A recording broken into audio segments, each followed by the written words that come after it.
is up, everybody? Welcome to another episode of Limited Resources. This is episode number 620. My name is Marshall. I'm one of your Limited Resources, and joining me from, I don't know, a mile and a half away, it's our special guest for this week, as Luis is still out taking care of the baby. We've got TBS back on the show, the Ben Seck. Ben, welcome back. Hi, it's great to be back. Actually, it's great to be on the show in the same city. I mean, now we can actually just go down to a restaurant and have lunch within like 5 minutes. And we've done that, sweet. And we will do it again soon. It is great. TBS moved him and his family all the way out here to Seattle from Barcelona just to be closer to me. What a gesture. What a guy.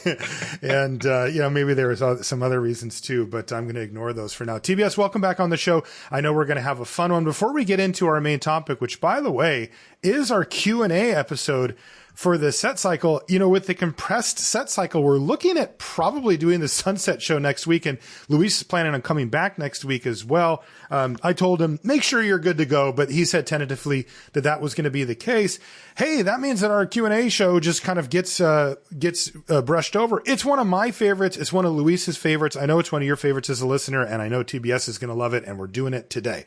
Before we do, got to thank our sponsors, channelfireball.com. It's a place to go for really anything you need. But with the change over to the marketplace model, it really does change how you shop for singles.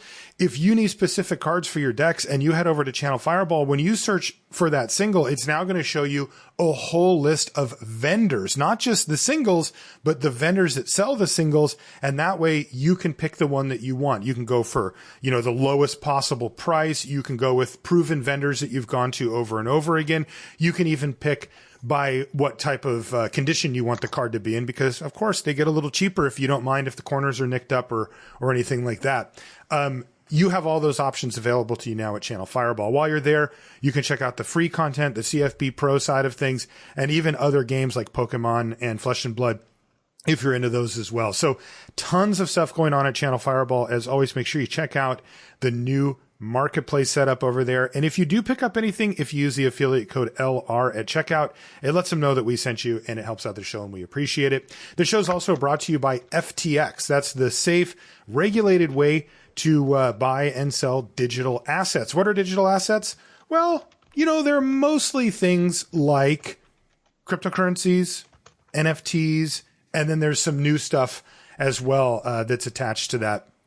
And if you've been wanting to learn about these things, FTX is a place that you can go to educate yourself. And when you're ready to make any type of purchases or investment or however you want to view it, depending on what you're buying, they're going to be the place to go. If you're in the US, it's ftx.us. And if you're outside, it's ftx.com.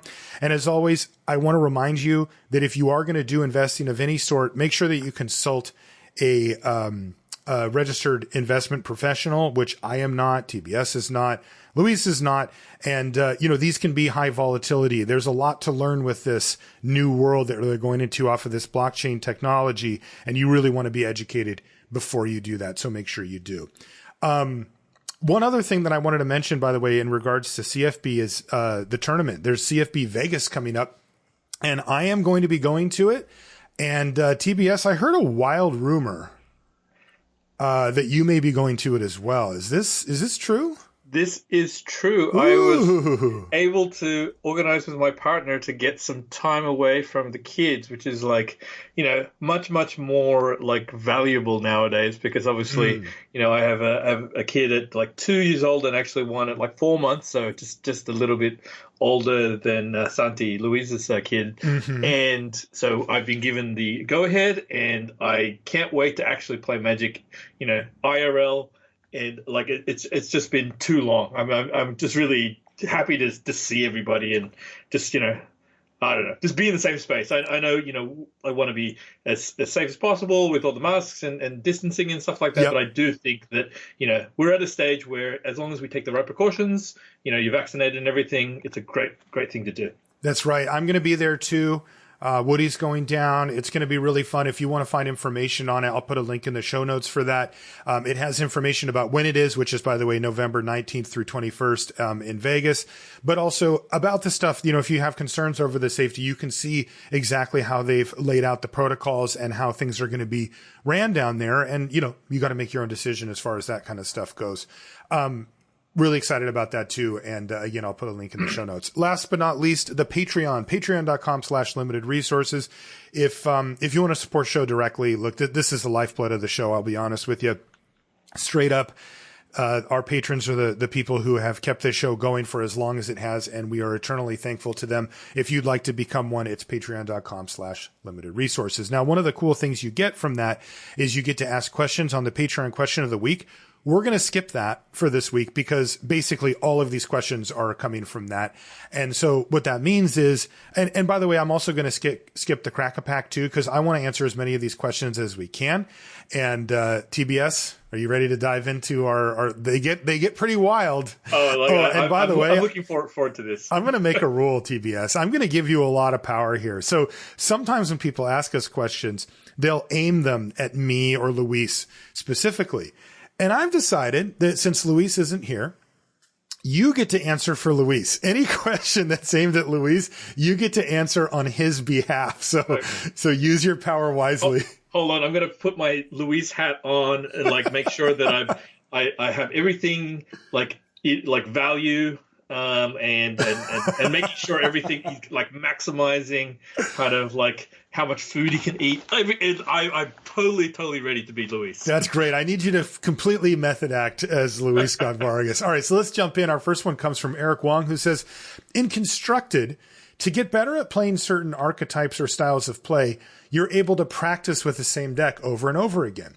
But with all the variance in Limited, and in the case of Arena, the amount of games you get to play being tied to your wins, how do you recommend a player improve their gameplay skills with an archetype with a play pattern outside of their comfort zone? For example, I'm not good at playing blue-red spells, says Eric. How do I get better at playing it if the deck's not already open? Yeah, so this is actually a really good question. I mean, it actually kind of is connected to how I approach finding out about a limited format, and actually, in particular, I actually really like blue-red spells in Midnight Hunt. So anyway, the way I do it is I actually start looking at what is the strategy of the archetype itself, what is the most likely way it's going to string its commons together specifically to win a game. So in blue-red spells, one of the tough things about blue-red spells specifically is that you have to have your deck full of spells and less creatures, which is a little bit less not intuitive compared to other strategies. Right. And so you say, okay, if I'm to kind of approach it that way, how do I make sure that I still have enough kind of momentum to be able to win games like this? And so you have to look at the cards that actually impact it. One, you've got to look at things that have spells matters payoffs. I think it's Festival Crasher. Yep. I think Festival Crasher is again one of the most underrated cards in this archetype specifically. And then once you've kind of decided you've identified, let's say, Festival Crasher as an example of a card, and then you kind of say, okay, how do I make sure that this card actually is maximized within that context? And so Festival Crasher is actually a really, really efficient creature, but a lot of times it's a ground creature, and it's how do you get it through? And then you say, okay, well, one, I can use removal spells, so that's pretty obvious. But two, it's actually the type, pump spells. So Stolen Vitality is a super, super important card that pairs with these cards. And so what you need to do is find the pairs of cards that go together that actually will kind of unlock the strategy as a whole. So nearly all my blue-red spells decks have 2 to 3 Festival Crashers because they're fairly easy to get, and 2 to 3 or even more Stolen Vitalities, because paired together they're actually extremely potent. Because one, getting the trample is really important, getting another spell is really important, and then also people have trouble kind of like blocking that card specifically. Yes. And so now you say, okay, what are things that I can kind of pick off my opponent's like creatures? Like you want cheap spells. Play with Fire is a really good example, like that works with this, because what you want to do is have a density of spells when you finally play the trample card, so that you can actually maximize the amount of damage because you have less creatures in your deck. Right. And that's the important thing to see is like, well, hold on, what's the structure of the color combination? And then kind of like figure out what the individual combinations are to get you to that outcome. Have you ever, because you've played in a number of PTs and you've been on PT testing teams before, have you ever seen it where people might, mock up a limited deck? Yeah, no, actually, and play them. Yeah, I think I remember Sam Black doing this a couple times. Yeah, he basically says, okay, this is what an archetypal version of this deck is, and actually, I think it's important to like look at all your decks at the end, look at the record, and actually like kind of store, either actually physically store them in a photo or something like that, or actually kind of like mentally stores like. These are the things that create a 3-0 deck, a 2-1 deck, a 1-2 deck, and a 3 deck. Because, like, one thing I've done with Arena, and Arena allows you to draft a lot very quickly, is to understand what's the shape of the decks of each of the archetypes that end up with a high win rate or a low win rate. And then you can kind of, like, start moving away from certain things. Like... Mm-hmm. In general, I find the blue-red decks, you need to keep the curve down because it's all about density of spells in one turn, right? Like, so you kind of like start looking for those things, and then you can kind of like build up like which of the rares are good, which of the uncommons are good, and then when it get past, let's say early, you're able to kind of say, oh, hold on, it's open, and I know this card is good, and I'm going to move in early. Like I think something like the blue-red flyer, Storm Shrieker or something like that. Yeah, the uncommon one, yeah. Yeah. I found that card is actually quite late in like, obviously blue-red is not the most popular archetype. Right.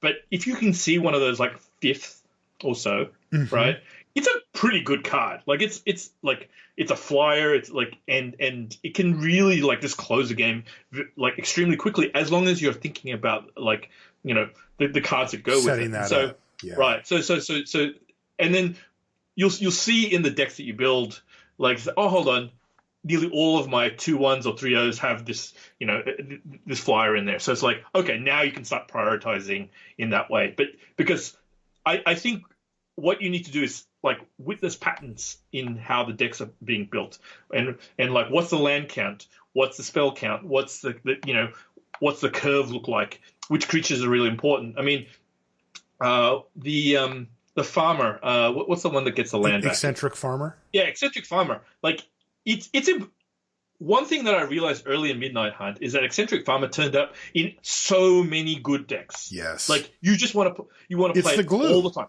Yes, it's not only is it the glue, it's basically it's kind of like Organ Grinder, but way easier to get in your decks. Okay, like you can get 3 or 4 eccentric farmers, and then if you kind of start realizing that, you could start like prioritizing things like disturb creatures, flashback cards, and then you say, okay, I can actually go late game. That's what eccentric farmer gets you. It gets you kind of like a late game, and so you just start observing patterns where you say, okay, this card ends up always in my decks. I need to like be really aware when they get past late, or I see an opportunity to kind of like take advantage of it. Like Rise of the Ants, eccentric farmer is my favorite. Like I love those. Oh, that's my happy place too, man. I love that.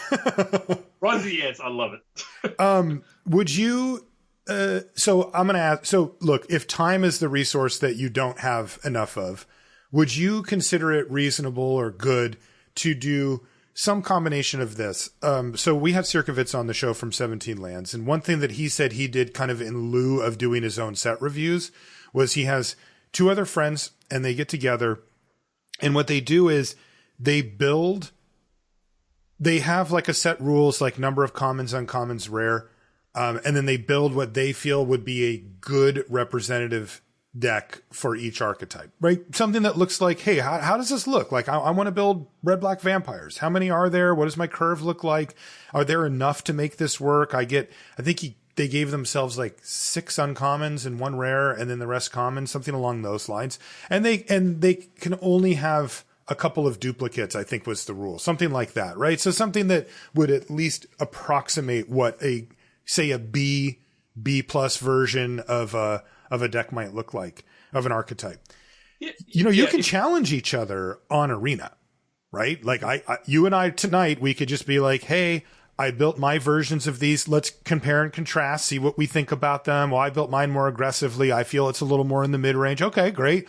Now let's battle, right? And you just start playing reps with all of these decks. Now, this isn't real life. This isn't drafting. There's no prizes.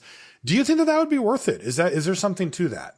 Oh, absolutely. I think the important thing about like drafting and even this limited in general is seeing cards in context.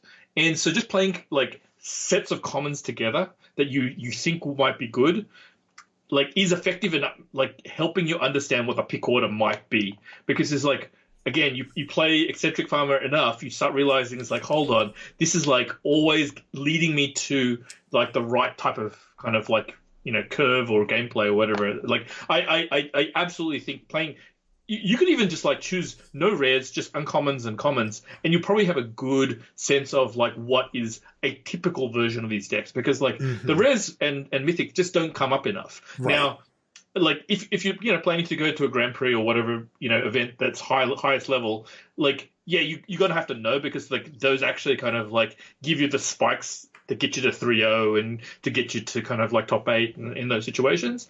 But actually, if you just want to do well at your like weekly draft with your friends or at the store, you just need to know what is the general contours of a color combination, and the best way to do that is just to play the cards. Even drafting the cards is like not quite enough, because you get to see the cards in action. So yeah. I mean, that's a long answer to yes. You can do so many things. I would actually look. If you follow some drafters on Twitter, have a look at their decks that do well. Like, have a look. Like, it's actually really, really important. It's underrated. People kind of like critiquing each other's decks. You see a lot of like top level like limited players. They're just posting decks on Twitter or on other social media, because what they want is like feedback from other kind of like great limited players. Yeah. And like, I would build it this way. I would play extra land. I wouldn't play this card. And like, you don't have to take all that information, but the fact that like what's contentious and what's not contentious is actually really, really effective. I agree. That probably would dovetail us into too big of another topic, but I am a big proponent of asking questions, even if you feel like you know the answer, of somebody who whose opinion you respect. And even if you feel like you know the gist of what they're going to say, about figuring out, like, one thing I'll ask a lot of people, like, whose opinions I respect, or maybe even who have differing opinions than me and limited, that type of thing, is I'll say, sort of a basic question, this card or this card. And they'll say this card. I'm like, okay, that's what I thought you were going to say, but how much? By how much? Yeah. Right? Like, it is not binary, right? It's not like this is better than that. It's like, well, how do you compare these? Like, is it like, if that one was gone and this one was here, it'd be like fine. Or if it was like, no, this is a key piece and something I have to value really, really highly, or else the deck doesn't work. And the other one is roughly replaceable, right? Like, there's a huge difference there between those two answers in how you understand how somebody's approaching it. And I feel that if you listen carefully, you can also pick apart by reverse engineering that, well, if you want a lot of this, then that means that this is a type of card that you're going to prioritize. And then, you can kind of take it from there. Yeah. I just want to, like, one quick anecdote. Like, I think the kind of online discussion early on with like Mike Segrist and kind of the rest of everyone, like about Lunar Veteran, I think is it? Yeah. Mm-hmm. Like, I think it was like a great example of like an interesting like learning opportunity for players who like want to get better at limited. It's how they approach it, because like I actually think both camps are correct in some ways. Mm-hmm. Mike is basically saying you cannot play this card for its power level. You can only play it in context. That's right. And he basically says most people don't like play it like, well, they only accidentally like they just overplay it, and he's totally right. I think you see this in like green white decks way too much, right? And whereas I think that the difference between, let's say, Lunar Veteran in like green white versus blue white is like huge. And it's huge. It's right, huge. it basically it goes from like a C minus D plus card to what I would consider almost a B plus. Like it's vastly a linchpin of the archetype. Yeah. Right. And I think that's actually really important lessons to learn just by listening to people talking, understanding what they're trying to say. It's so important. Like if you just said, Mike, what do you think about Lunar Veteran? He's like, it sucks. And then you just sort of walked away going, well, he hates it. And then you went over to, another pro and said, what do you think about it? And they said, I think it's the best white common. And you're like, okay, they disagree. It's like, well, there's a lot of middle ground there that's worth sorting out, for sure. Next question comes from Alexander. And I think this is a really good one for you, TBS. You have a career in the games field and specifically kind of in how would you describe your roles that you've had, kind of behind the scenes, like director level stuff? How would you say it? So currently I'm like a creative director, but I've worked up my way from kind of the bottom and actually like almost totally because of Magic. So I actually leveraged the understanding of like Magic as a system, like a game system. And like there's a lot of kind of like, pieces and how do they all fit together. And so I've been able to turn like understanding kind of like Magic and Limited specifically. I think Limited is like a good place to understand gaming and games and how they're built, and then kind of like leveraging it into like, other systems like combat, resources, economy. I actually do a bunch of stuff in the game. Okay. Yeah. And, I feel like one of the strengths that you have in particular is your ability, having worked, effectively in corporate gaming, to understand the different gravities at play, if you will, right? Sure. We can all sit here as Magic fans and go, this is BS. Why don't they do more cool stuff with Arena? This is BS. Why is organized play not being funded? This is, and just sort of whine about the things that we want. But even from my perspective, having worked on coverage and closely with Wizards of the Coast while not being an employee, I get to see some of the behind the scenes and I'm like, oh, budgets, right? Those still exist, right? Oh, people's jobs, people's reputations. Like there's just so much more at play than it seems. The thing that always gets me is when you see somebody on Twitter or somebody spouting off and they start with why don't they just, right? Yeah. And once you hear that, you're like, you've never had a job in this environment. Like you just have no idea how this actually works. Why don't they just do it like they do on the NFL? It's like, what's the big deal? It's like, well, hello, we're talking about different scales. And this question, I think, is particularly good for you for that reason. So Alexander says, this isn't specific to Limited, but do you think Wizards of the Coast intends to support Magic Arena for many years to come? Would it ever eventually replace Magic Online, or will it just taper off support and go the way of Magic Duels? If you remember Duels of the Planeswalkers that they used to have. He says it often feels unclear what their future plans are for Magic Digital. And he also throws in an organized play. He says, thanks, love the show. How do you see that going forward? Are they all in on Arena? I think yes and no. I don't. I think there's one thing that's really, really important to kind of like look at Arena. Arena will never be all of Magic. I think there's a lot of people who like say, hey, they're trying to phase out paper Magic or getting to like Arena. It doesn't make any sense to do that because they have a market dominance in paper.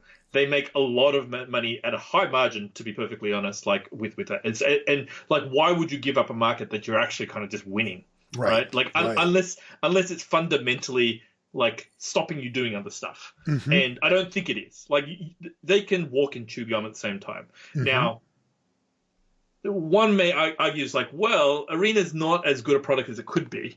And I think that's true. And one of it's like they haven't really made that many games. I don't think they have a core competency of doing digital games in their space. But like let's put that aside. The important thing to see about Arena is what it gets them. And I think the thing that it gets them is a platform for what we term in the industry acquisition, which is like, how do I get either new players or lapsed players, players who used to play Magic, to kind of come back to the game? And what's the easiest way to have them kind of like re-engage with the brand, with the product, and everything else like that. And Arena and what digital games just generally do is they provide a much lower barrier to entry to get back into the game. I don't have to go to the store. I don't have to buy new cards. Like I can like essentially just like dabble. And the hope is in dabbling in Magic, they get more engaged. They start like getting, the juices flowing with the game, and then they will either start paying in Arena, like they want to play either on the ladder, or they want to do one of the opens or something else like that, or they say, hey, you know what, I really, really enjoy paper. I'm going to go to the store and buy stuff. So Arena is super important to kind of like maintain the new or lapsed players coming back into the game, and once you've like already spent for the cost of like making the software in the first place, like it's always there, which is a huge load, right? Like that's yes. Like, I mean, we're talking about millions of dollars of investment, and if you count all the kind of like development of like Magic Online, it's like even tens of millions of dollars that have gone into this. And look, I think it's very important to note, without Magic Online, there would be no Arena. It's actually important to kind of like see the lineage. They aren't separate. They're basically kind of like evolutions of Magic beyond that. And I think without like Magic Online being, let's say, relatively successful, they wouldn't have decided, or they wouldn't even have the competency to be able to move to Arena. So interesting. And also the reason why Magic Online still is around is that it's actually still a pretty good business for the people who still play it. Yeah. Right. So like, one, it has like formats that they don't have an Arena, so you can play Modern, you can play Vintage, blah blah blah blah. Vintage Cube. And honestly, some people prefer the fact that like you can kind of like essentially buy and sell cards and have a collection on Magic Online, and they don't love the kind of grindy way that like Magic Arena or the gems or the wild cards and everything else like that. And look, they're trying to satisfy different audiences, and they already have a captive audience in Magic Online. People like playing it. People think that it's let's say a higher skilled one. It's not as pretty, but actually I mean, I enjoy my forays back to Magic Online sometimes. Like it's not as it's fine. It's totally fine. It's closer to real Magic in my heart. Agreed. Than Arena is, but Arena also is like super smooth. It's like it's the brunch of Magic. I can always have brunch. Totally. I do want to get your opinion on Magic Online specifically.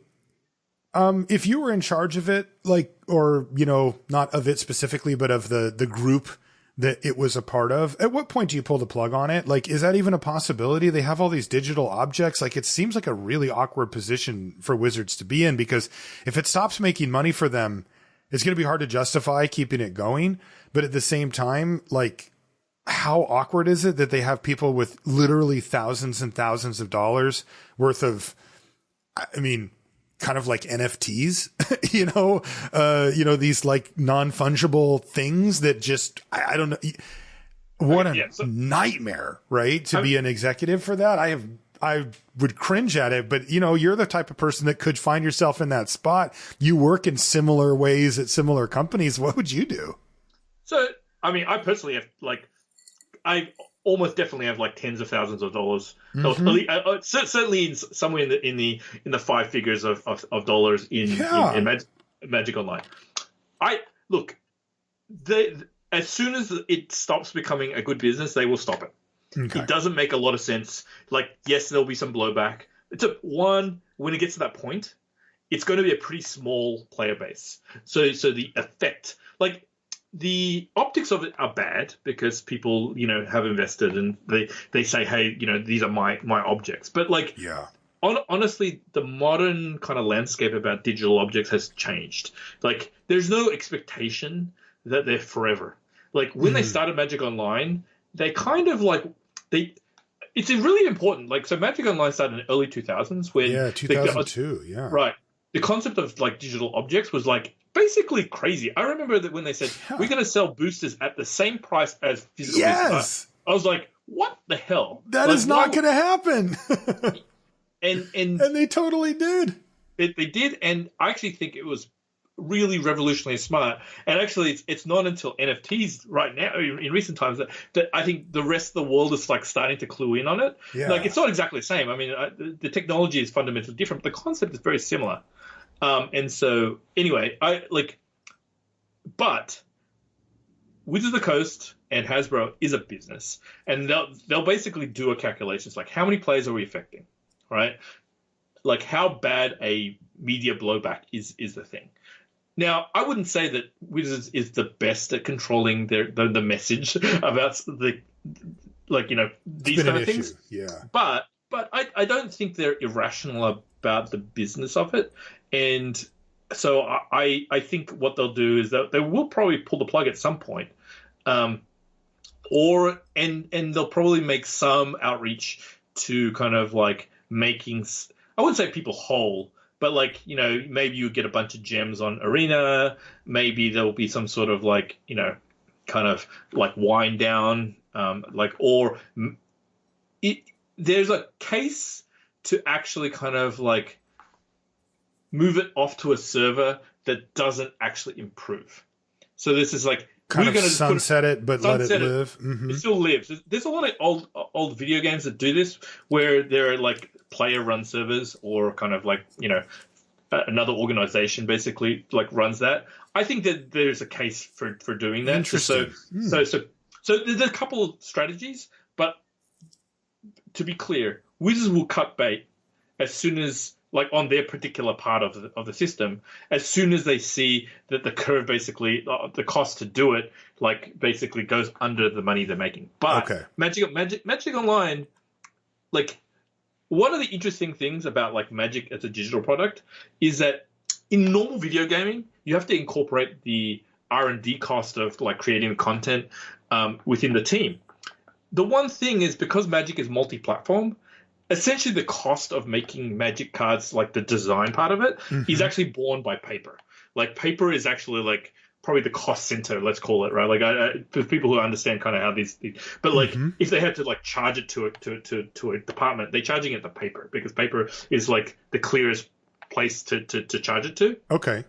And so therefore, Magic Arena and Magic Online are kind of like piggybacking on R&D that's already done in paper. And so all they need to do is the implementation. Like, they don't have to make new cards. I understand, there's Jumpstart and stuff like that, but in Arena. But like, in general, they just don't have to come up with the new concepts. They need to present it differently. They have to do the events and the formats and stuff like that. But that's a small piece compared to the actual like coming up with the different cards and the content. And that's a beast, and that is free essentially to this. So the actual marginal cost of these games is actually much lower compared to other digital games, because they get this free R&D. I see. So like, if you run Magic Online, the things that you have to pay for are coding the new cards, rolling out the sets, basically like having a software release every few months at the minimum, maintaining all of that, server costs, the people that do that for IT, but you just get all the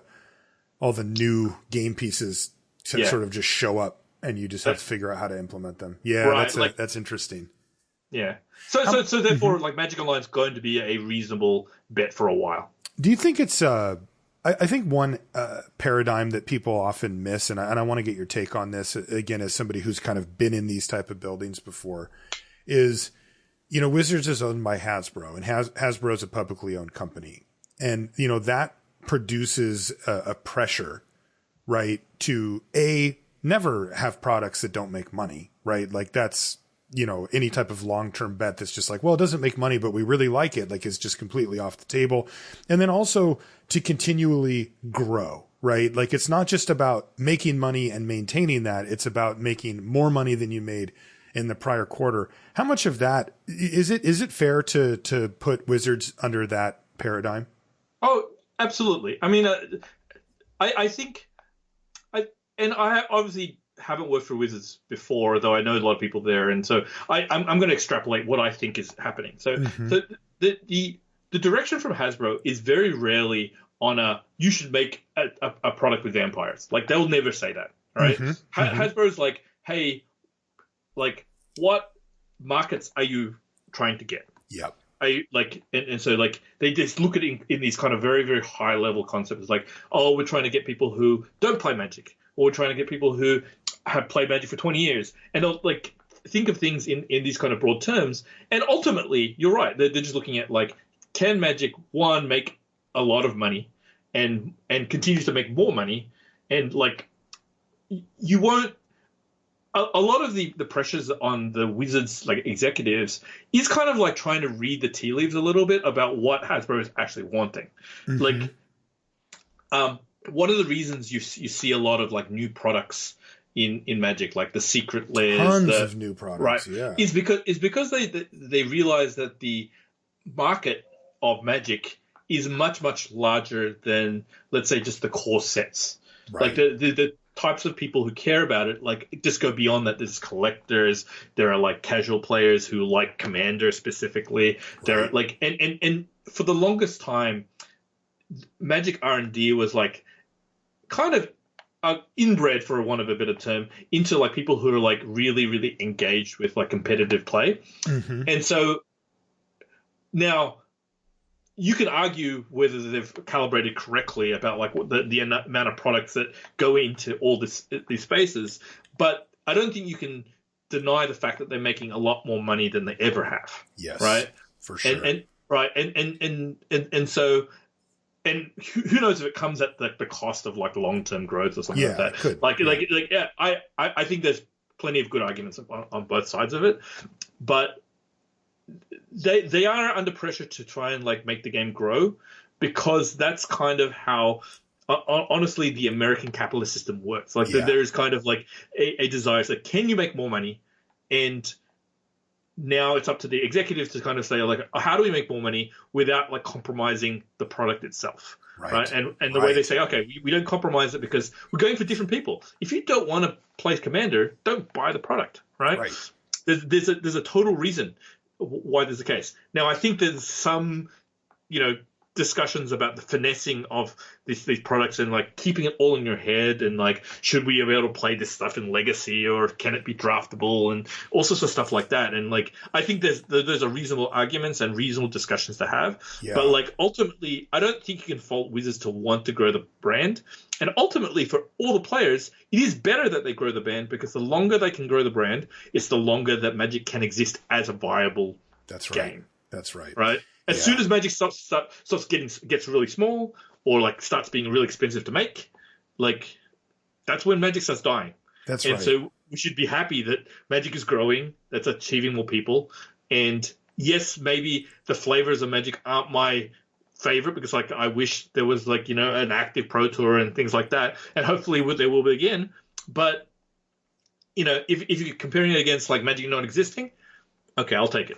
Definitely. And, I think that that's a good way to, if you're a fan of Magic on whatever level you're a fan of it, and you see a decision that Wizards makes, I think that putting it through that lens is really useful, because what you're going to see is these are smart people at Wizards for the most part, and they're going to try to make decisions that are reasoned. Right now, they're going to miss sometimes. And I think one way to view it would be, how close to this edge are they pushing it? What are they giving up to get what they're getting? And I think that what we're going to see is they're going to make some really good decisions, and they're going to make some that do push that boundary a little too far, and that they have to walk back. And I think, if you're a fan of it, if you have that perspective on it, it helps you understand what they're actually trying to do with growing the game and stuff. A good example would be what you just brought up with organized play. They've de-emphasized it, at least for the next, year and a half, 2 years, whatever it ends up being. They said that they're going to tell us what the new plan is for like organized play, and then, for our stuff, coverage, the stuff that I care about. You've been on coverage before, so and what they're saying is, this isn't, the way I translated it is, this isn't a growth market for us. We can't make this bigger. The organized play number of players is relatively static. The people that watch it, and there's not a huge market for a lot more people to watch it that weren't before. They feel that they took that shot and that it didn't work the way that they had hoped. So they're going to go a different direction. Now, that makes sense under the growth model, but it does leave some of the players wanting, right? And so what we're going to find out over the next few years is, what's the cost of that, right? Like, if you, do not serve your hardcore dedicated player base in the way that they want, what's the effect of that? Because you do give up something by not doing so. And if you take the budget that you were going to use to do that and you take a shot at some group maybe that you haven't tapped into yet, or a new product that you haven't done, or a new advertising scheme, or whatever it happens to be, there could be costs to not maintaining that most hardcore group of players. Maybe they're the ones that bring everybody in, that kind of thing. Yeah, no, I mean, I've been kind of talking in kind of like the highest level. Yeah. I mean, personally, my opinion is I think they are kind of missing out on some kind of honestly, fundamentally, not every player is to the brand as valuable as each other. Right. You have people who are like, for want of a better term, whales, who spend a lot of money on Magic. Mm-hmm. There are people who are content creators who actually grow the market, right? Mm-hmm. Like there are people who are like, let's say call them crucial pivot people in the community that they need to make sure that they are taken care of, because they're kind of like free marketing, for want of a better word, for their brand. Well, this show's a good example. Wizards has never paid us a dime for the show, and we've been doing it for 10 years and talking about Magic and how great it is. Right. And let me tell you, limited resources probably made millions, to honestly put it very clearly, to Wizards. And so if they do something to, let's say, make you, Marshall, not want to make the show, whatever they do, that could be, I'm not saying it is, but it could be a bad move for them. So either they need to make sure that limited is always relevant, right? And let's say, let's say they cut back, let's say, the sets aren't draftable anymore for whatever reason. Like let's go to an extreme kind of situation. Then limited resources doesn't exist. The players that you bring in or keep maintaining don't exist. And then it's at that point, okay, how much money did we save by not making limited possible? Mm-hmm. Well, they got to do that trade-off. And I think they are testing things and they are learning. I want to say that almost to a fault, the people working on Magic care and really like Magic. They really don't. They're not they aren't savants. They don't know everything about what's right and wrong, and there's a lot of opinions about that. But I generally am happy to give them relatively a charitable look at what their intentions are. Yeah. Right. And I think that's how the community should look at it. It's they're not trying to destroy Magic. They may be wrong. That's fine. But let's look at their intentions and see if we can give them feedback as a community or as people to say, hey, you know what? I didn't love the fact that you did X. Maybe you should look at, and that's the way that we should be engaging as a community, not kind of mudslinging. I mean, it's because it doesn't do anything. These people, I know Wizards employees who basically have to tune out some of the kind of vitriol that's online because it's you can't live in that space. No. Right? It just hurts your soul. It does. It does. Especially, I find that it hurts more. I've had this experience, and I know Wizards employee, everybody that's in the public space has, where it's when you really give your all to something and then it's taken as if you don't care about that something. That's a very tough pill to swallow, right? Yeah. If it's if you half-ass it and somebody calls you out on it, you're like, yeah, well, I didn't really care anyway, but when you really care and you're in the meetings and you're doing the stuff, really most all Wizards employees that I know, and somebody just says, you suck. And why did you even bother? It hurts. It's just damn, I'm really trying here. And there's a lot of constraints, like we mentioned before, that the public doesn't see, and I mean, once you get even just a glimpse behind the curtain, it's oh, right. Yeah. This is nothing like what I thought it was, when I was just on the outside. So, let's answer our next question. This one comes from Spencer, who says, dear resources most limited, I often find myself experiencing two significant forms of anxiety when playing any Magic. Anxiety over letting my opponent have a single turn more, and anxiety over discard and mill. Interesting. So Spencer says, for the first, I'm convinced my opponent is going to draw the bomb or removal they need to dig themselves out of a losing position if I don't end the game immediately. For the second, I can't shake the sensation that I'm throwing away cards I might need later or milling away my best stuff. How do you set aside the nerves to make the patient, correct play? This is a great question, Spencer, because I think a lot of people feel this way and they just don't want to admit it. So I think it's really cool that you put this out there for us. And I appreciate you asking the question, because I think you can talk to a lot of players and they won't say this, but you watch them play and they definitely feel these things.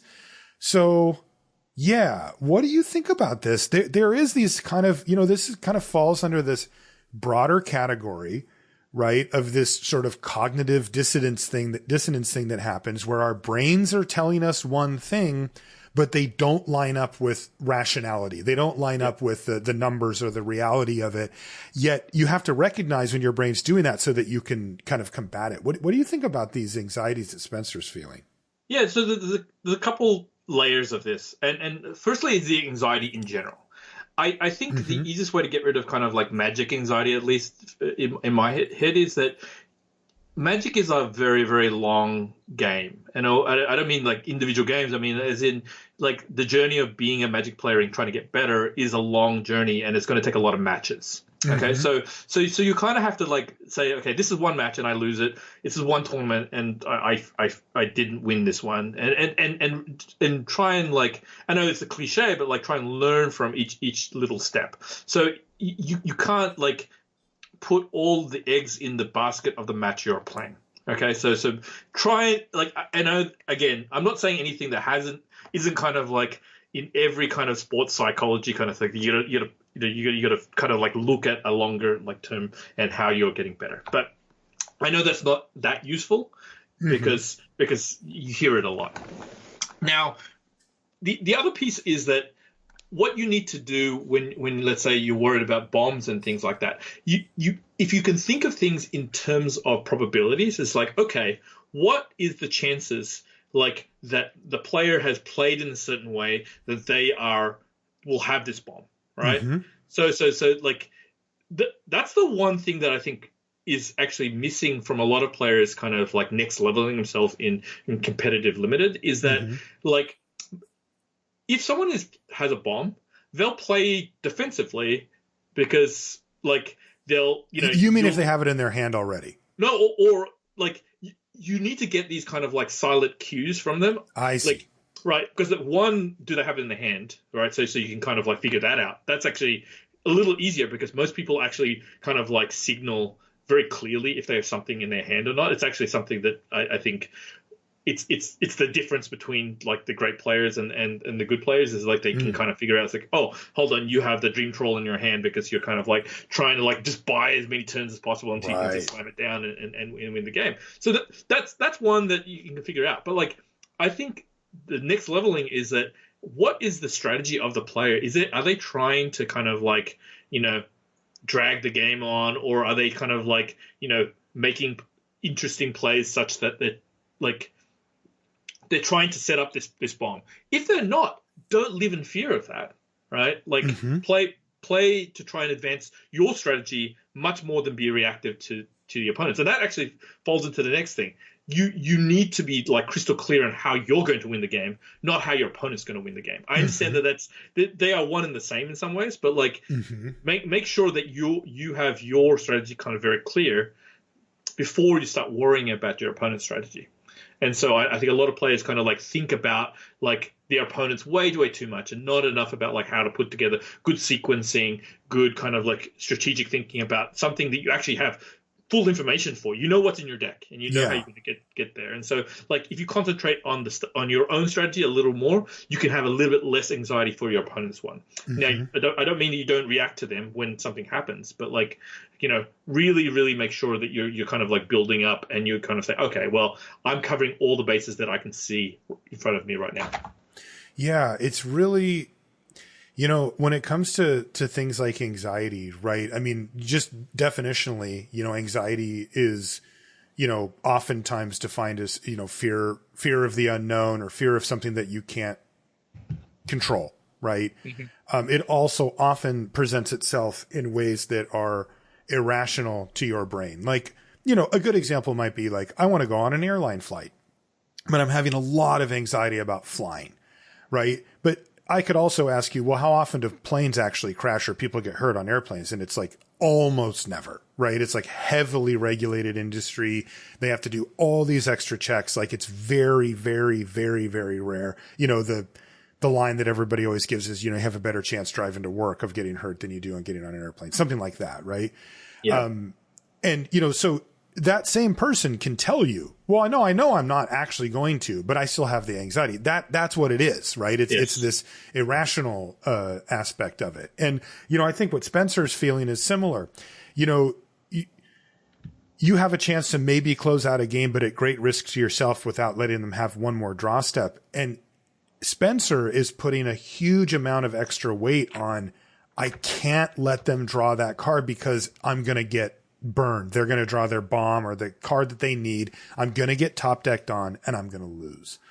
Well, yeah. I mean, the thing is, you got to control what you can control. You can't control them drawing it or not drawing it, right? Like, so the anxiety is like, doesn't actually help anything. So that's the thing is like, make sure that your emotions are connected to things that are under your control.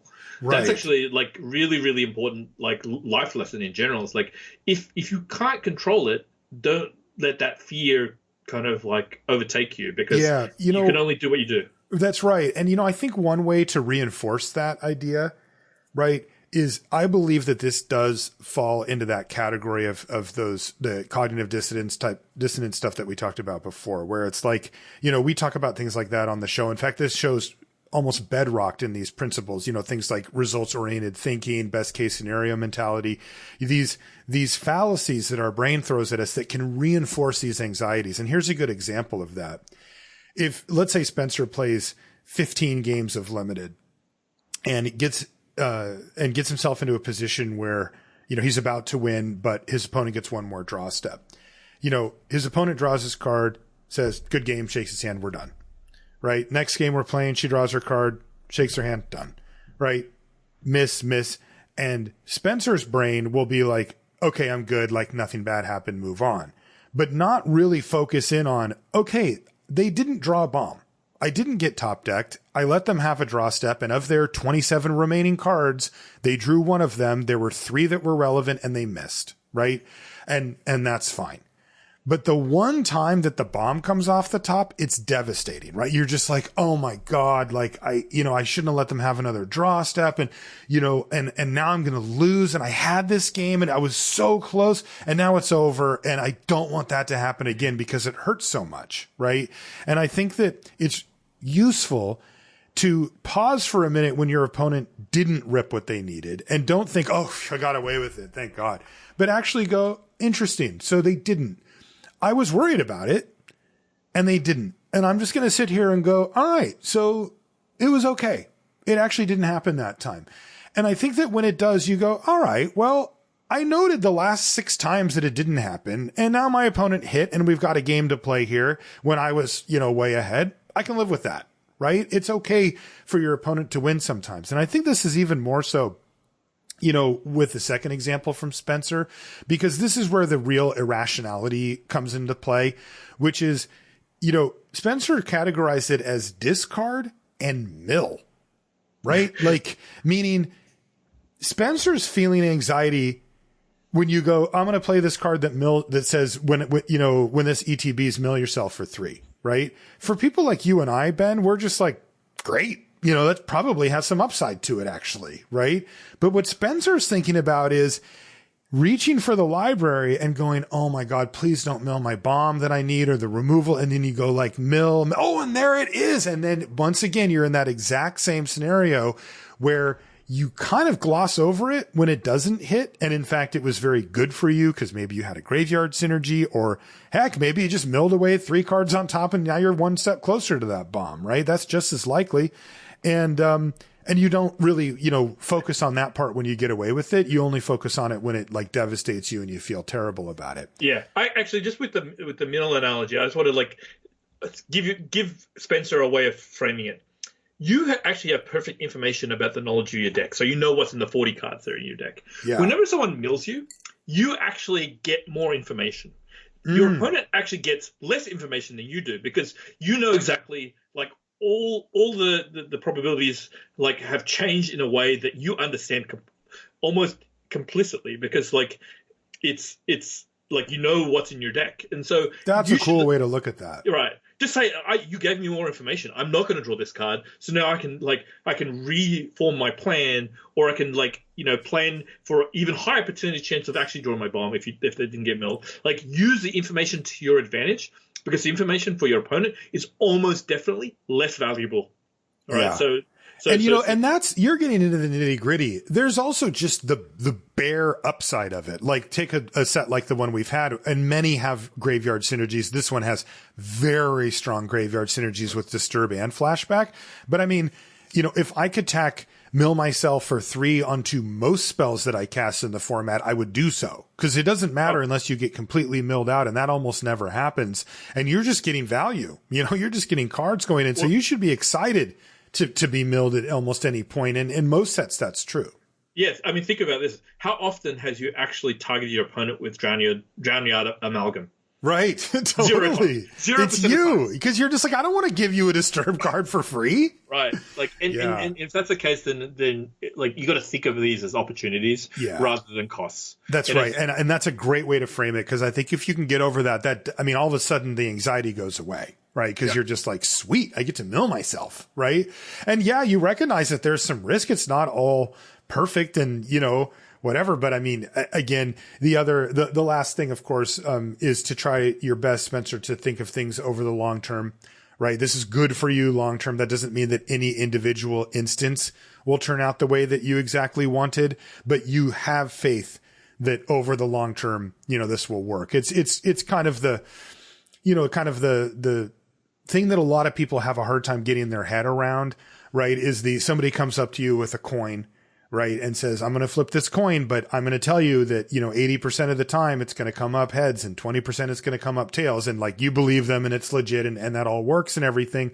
They demonstrate that to you. And then they say like, do you want to bet? Right. And like, sometimes they can give you odds that over the long term are correct, but you will lose most of the time. And that's a really hard thing for people to grasp, right? Your average everyday person goes, well, I'm not doing that.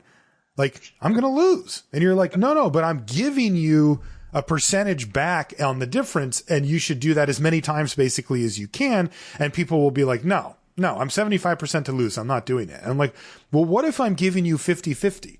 So if somebody can give you odds that aren't lining up with the odds, but that are in your favor, even though you have a high likelihood of losing any individual roll, you will make money over the long term. This is similar to that. Milling yourself is upside, period. It's just good for you. And almost all the sets that we've had recently, with few exceptions, and certainly in Midnight Hunt, you should be excited to play any card that says, I get to mill myself for some amount. And if you can get your head around that part, Spencer, I think the anxiety, at least around that, will go away. So good luck with it. It is hard because, this isn't as simple as us explaining the rationale and then it just disappearing. Their anxiety sort of by definition has an irrationality, to it. And so, that's the harder part to get over, but good luck with it, Spencer. And thanks again for asking the question. This one's actually, going to go down a similar road and I really like it. This one comes from Maisie, who says, first off, love all you guys' content over the years. Been on your content and coverage since before high school, and now I'm out of college. Oh no. I think we're old, Marshall. We're old. This is tough. Yeah, that's a tough start, Maisie. I think this is a reframe of an older question, but it might be a fun update. You have the Celestis on board with the trigger on the stack. You have no cards in hand, but you have Memory Deluge, etc. in the deck. Do you draw just to discard whatever you draw? I'm loving the Celestis, but this feels like a bad situation if I bin a non-flashback bomb. And Maisie, this goes right along, the same lines of what Spencer said. And what Maisie is referring to is way early on, Ryan and I did a show about looting and whether you should loot if you have a Merfolk looter or a similar effect on the battlefield, and when you should and when you shouldn't. And people were really surprised with what we said because, the times when it's actively bad to loot are actually very, very narrow. Almost every time it's either neutral or positive for you. And, you could basically just make it a rule for yourself to just loot every turn no matter what. And you would be much, much better than if you decided in many cases not to do so. The only times when it's bad is when you have a legitimate fear of getting decked. which can happen.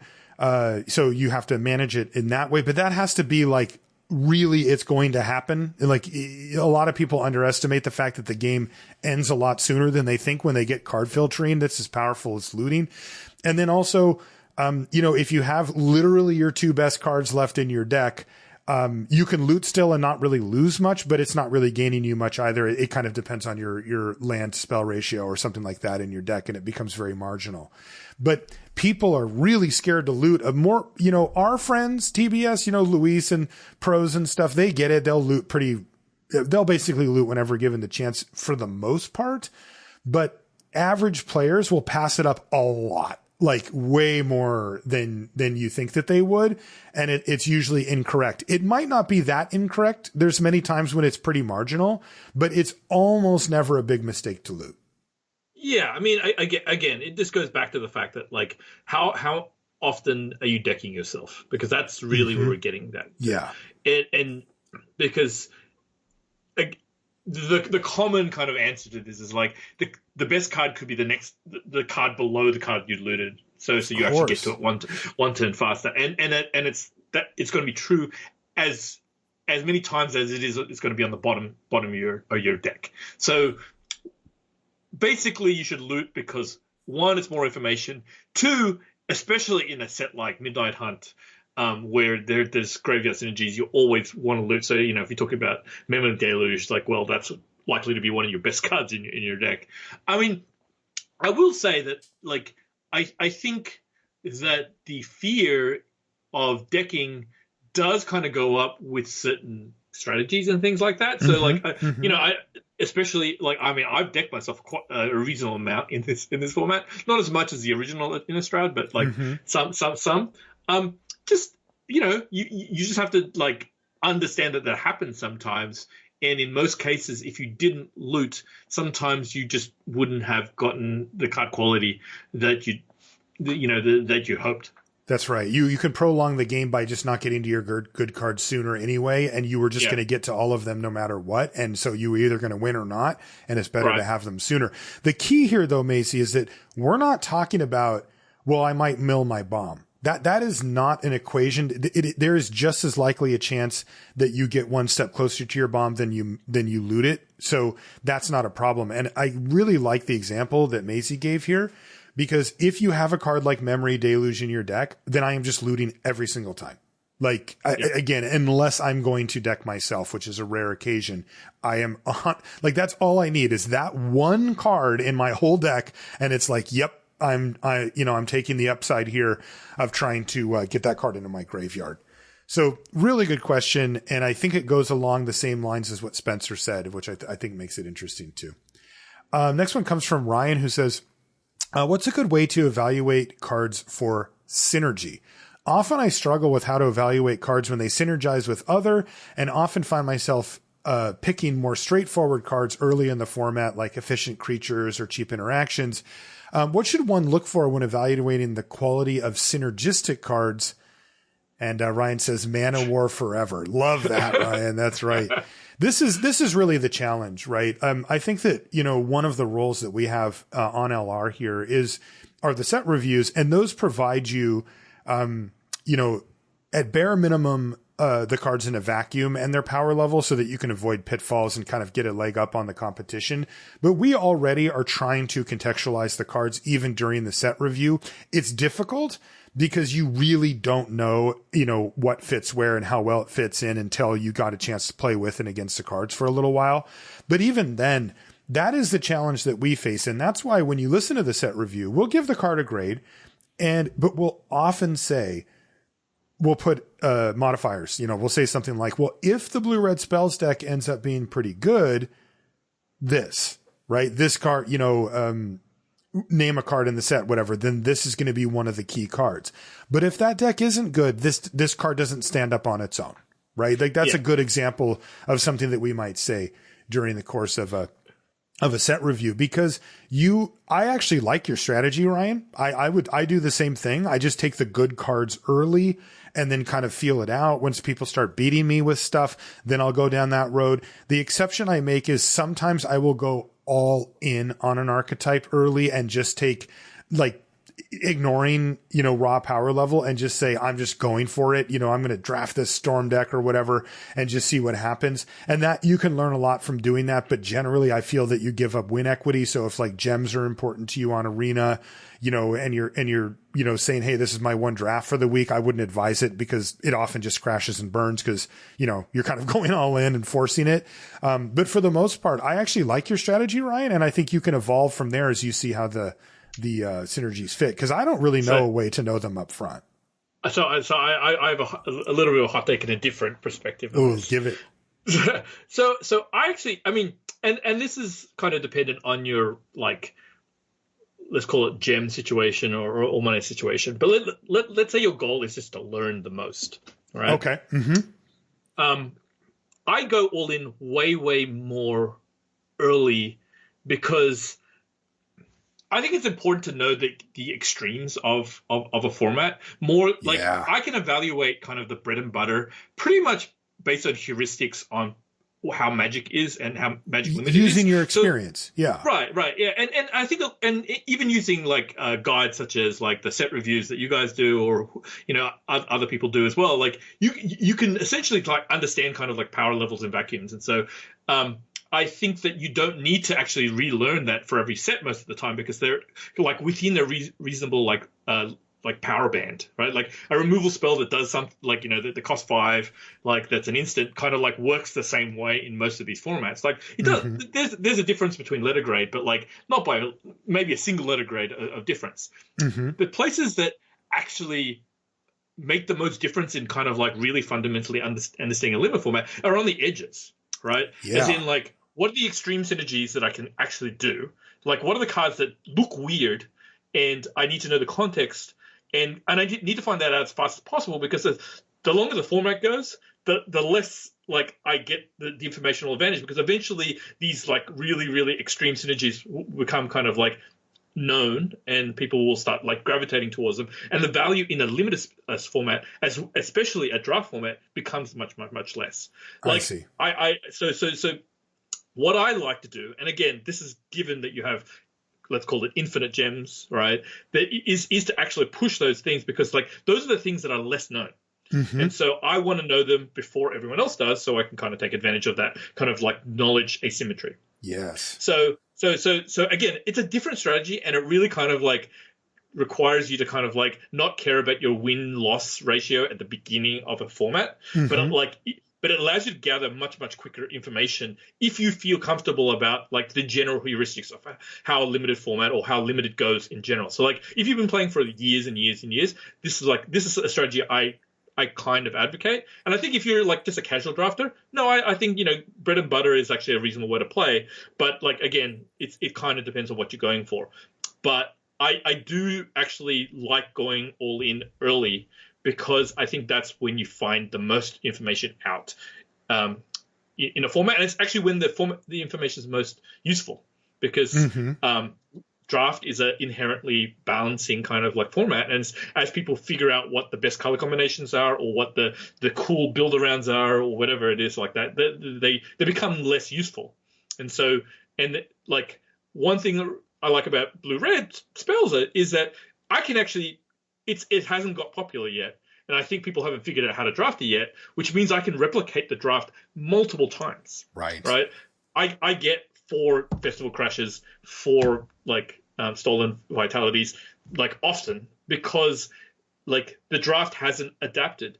And it's something that something like a resource like 17 Lands doesn't actually show very well because like people are playing these, let's say, without synergy. They're just playing their Festival Crasher as a true drop, or they're playing their, like, Vitality is just a general pump spell. And so, like, the evaluation it's totally is hidden to the mean. Like, if I looked and said, well, what about red-green? How does red-green do? Right? It's going to be a bunch of people playing crappy werewolves decks and getting stomped by black removal spells. And your deck is completely hidden within that. Right. Correct. And so, anyway, so I'm saying that there is kind of changing values of how you should approach sets depending on who you are and how much resources you have access to. Because, like, as I say before, I love dominating a format early. Like, it's actually one thing that's the mini game that I try and play every set. It's like, what is the misunderstood archetype that it has like cards that I can replicate getting every draft, because people don't quite get the synergies, or the format is like fundamentally different in a certain way that they don't quite get. Like there are formats where going low is really, really important. Yeah. There's formats where multicolor is like really important, and like figuring that early, it's like it's super fun to me. Yeah, and I think that I think your approach is really a great one, especially particularly for I should say experienced drafters, right?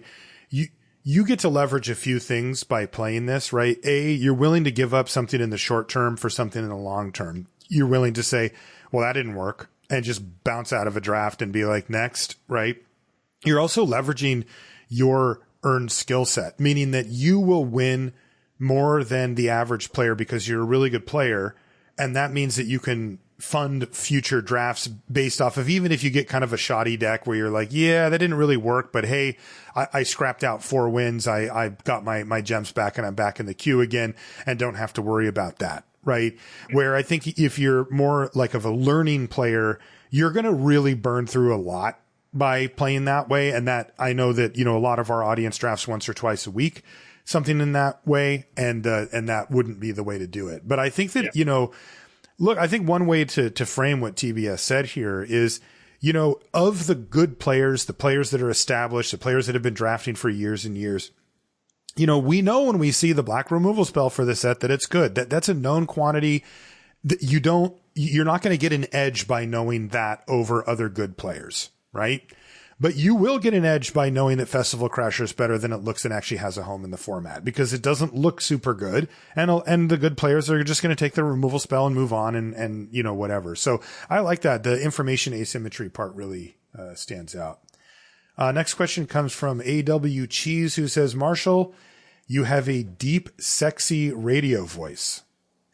Well, there's a sentence. How much do you think this has helped your career as a broadcaster and content creator? It's a good question. Firstly, I should comment, because you can't really talk about your own sexy radio. It doesn't sound that way to me. It doesn't. I nobody ever commented quite in that way until I started doing podcasts and going on coverage, and they said, "Oh, you sound like a broadcaster." Do I? I didn't know that. Like I never. That wasn't. I don't know. Maybe somebody made a comment every once in a while, that I had a deep voice or something, but it's not like people come up to me and go, your voice. Oh, wow. It's not, and to, how it is with, how you hear your own voice is quite different from how you hear the voice outside. And I'm just sick and tired. I'm not one of those people that hates that, some people really hate the sound of their own voice. Like they feel really self-critical. I don't feel that way about it. I just have to hear it so damn much editing all this stuff that I just want myself to just shut the hell up for a while. I'm just like, I don't want to hear this guy talk anymore. But it's not, specific to my voice. I'm sure it's helped. I've had enough people comment and say, hey, you have that kind of broadcaster radio style voice or whatever. And, I know that, even taking myself out of the equation, when I watch, broadcasts or listen to podcasts and stuff like that, it does matter. For the most part, I think, most people would have like what you'd call like kind of an average voice or tonality. And then it's just sort of there and you listen more just to what they say. But I definitely notice it when people don't have a voice that's well suited for, speaking, public speaking, microphones, that type of stuff, where it stands out. Where their voices, where you're kind of thinking about their voice and not the words that they're saying. And that to me, can hurt them. It just can. Yeah. I feel bad because it's not like this is something you can really do, but it's, hey, if it gets distracting, it's distracting. And, we're human beings. We don't really know why these things happen. And it's the same thing on the other end, right? Like if your voice, for some reason lends itself to this stuff for whatever weird criteria we've come up with as humans, that probably does help you. So it's probably helped me too. Yeah, no, and I'll give you a compliment, Marshall. I think one of the other things, apart from the sexy, smooth, like part of your voice that makes you effective, is you are one to engage with whoever you're talking to, either your co-host or the person you're interviewing, and in a way that like has a lot of engagement. I think a lot of like people who fail in broadcasting specifically like to just kind of do soliloquies. So they're saying their piece and then they shift to the other person. Like I think what makes compelling kind of listening is like actually kind of like a back and forth, and then kind of like trying to kind of like craft a narrative of the conversation that's trying to go forward. Yeah. And I think that's actually something that I think there are quite a lot of people with like good voices for radio, but like that doesn't necessarily make you a good broadcaster. I actually think being able to craft some sort of arc of the story or the conversation or the interview and kind of like be able to tie it together and that stuff is like super important. And I think that actually takes work. That takes kind of like research. It takes preparation. All these things are really, really important. And, you know, for people who want to make kind of like digital content, podcast, or something else like that, remember that's really, really important rather than just kind of like hearing your own thoughts out loud. I love that. I agree 100%. The stuff that I listen to features that, and I certainly strive for that here. You know, the best conversational podcasters, the ones that you look at the very, very top of the, you know, not just Magic, but like mainstream lists, are often people who really just love to talk to people and have that skill set that you said. So yeah, that's great. Thanks for the question, AW. We'll do one more question before we take off here. Actually, this will be a quick one. This one comes from Shivam Bhatt, who says, what's your favorite casual podcast? And this was a rather ham-handed approach, Shivam, but I'm going for it. I was actually a guest on the Casual Magic podcast, which Shivam hosts and runs. And I'll put a link in the show notes for that as well. If you're interested in it, we actually had most of the topic of the conversation was about being a content creator full time and the ups and downs, the pitfalls, the excitements, the things that come along with that. And we really kind of pulled the curtain back as both him, you know, he lost his full-time job a few months ago. So he's been kind of doing this, and I've been on this train for years now. And we really kind of laid it out there. We weren't pulling any punches as far as, you know, really kind of saying what it's like, you know, to do content creation, including the downsides of it. And I'll put a link to the episode that we did in there as well. And, my favorite casual podcast is Limited Resources because Marshall, you're not very competitive. I don't know. I don't see you. Yeah, really no. I love losing. You know, it's like you know. I always thought you were being kind of casual about how you. Oh my god! Oh my god! I'm so angry now. Well, at least we're your favorite podcast of some sort. I'll take it. All right, TBS. I know you got to go to a meeting, so we're going to call it here. First, thanks a lot for coming on the show. I always appreciate it. I think the next time you're on, you know, we're going to do the next installment of our kind of go back in time, re-review older sets as we kind of march forward with that. Those are really popular with the listener base. And I know, you, Luis, and I have been talking about doing the next one. So I think after the dust settles on Crimson Vow, when we have you on next, we'll be doing that. Does it sound good? Yeah, that sounds great. But like, I'm happy to be on anytime. You know, if Luis has any more babies, I can probably, you know, help out there too. Where can people find you? Anything that you're up to these days? I mean, the easiest way to just kind of like interact with me is on Twitter. I'm at TBS- on Twitter. I'm happy to, you know, my DMs are open. You can kind of like, or just like interact with me. I like to just, you know, say my piece, but I also like to try and keep it like, you know, friendly and a little bit lighthearted, because like I think there's a little bit too much kind of like shouting on the internet. So I'd like to keep it nice and happy. There you go. So if you want to interact with an actual good human being on Twitter, I know you might think there's none left. There is still. You can follow TBS. I'll put a link in the show notes to his Twitter so that you can give him a follow and even follow up with him if anything you need. Thanks again, TBS, for coming on. I want to mention our sponsors before we take off. That's channelfireball.com. Again, MTG Vegas, link in the show notes for that. Hopefully I'll see you there. And then check out the marketplace if you get a chance and you need some singles. If you do end up picking up anything, use the affiliate code LR at checkout. And I really do appreciate that. It lets them know that we sent you and that we're still out here talking to real people on the end of these microphones. And then, of course, if you need to pick up any digital assets, cryptocurrencies, NFTs, it's always growing. They're always adding more things to it over at FTX. FTX.com for outside the US, FTX.US for inside. This is the regulated, secure, and safe way to buy, sell, and trade digital assets. If you do decide to jump in, make sure you consult a registered investor as nobody on the show is one of those. And, there can be significant risks, and you need to be aware of them before you jump in. But when you're ready, ftx.com and ftx.us. If you want to find anything related to the show, it's lrcast.com.